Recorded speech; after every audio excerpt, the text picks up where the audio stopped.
എല്ലാം പഠിച്ചാ ചോദിച്ചോ. രണ്ടാം ലോക മഹായുദ്ധത്തിന് അനന്തര ഫലങ്ങൾ എന്തൊക്കെ? ആ ചോദ്യം വരില്ലാന്ന് ടീച്ചർ പറഞ്ഞിട്ടുണ്ട്. വേറെ ചോദിക്ക്. തെക്ക് പടിഞ്ഞാറൻ മൺസൂണിനെ പറ്റി വിശദീകരിക്കുക.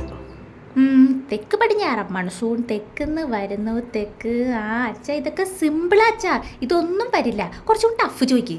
ഞാൻ ആ മാർക്ക് ചെയ്തിട്ടില്ലേ, അതിന് ചോദിക്ക്. കേരളത്തിലെ മണ്ണിനങ്ങൾ ഏതൊക്കെ? തുടക്കം ഒന്ന് പറഞ്ഞുതരുമോ? കേരളത്തിലെ മണ്ണിനങ്ങളെ കേരളത്തിലെ മണ്ണിനങ്ങളെ വിവിധ തരത്തിൽ തരംതിരിച്ചിരിക്കുന്നു. അതിൽ തീരദേശ മണ്ണ്. തീരദേശ മണ്ണ്, എക്കൽമ, എക്ല, പുക്ല, എന്തെന്നാ? എക്കൽ മണ്ണ്. തീരദേശ മണ്ണ്, എക്കൽ മണ്ണ്. പിന്നെ ഇപ്പം കിട്ടുവച്ചാ ഇപ്പം പഠിച്ചോളേ. പിന്നെ തീരദേശ മണ്ണ്, എക്കൽ മണ്ണ്, പിന്നെ നല്ലൊരു പേരുണ്ടായിരുന്നല്ലോ അച്ഛാ. ലാറ്ററൈറ്റ് മണ്ണ്. ലാറ്ററൈറ്റ് മണ്ണ്. പിന്നെ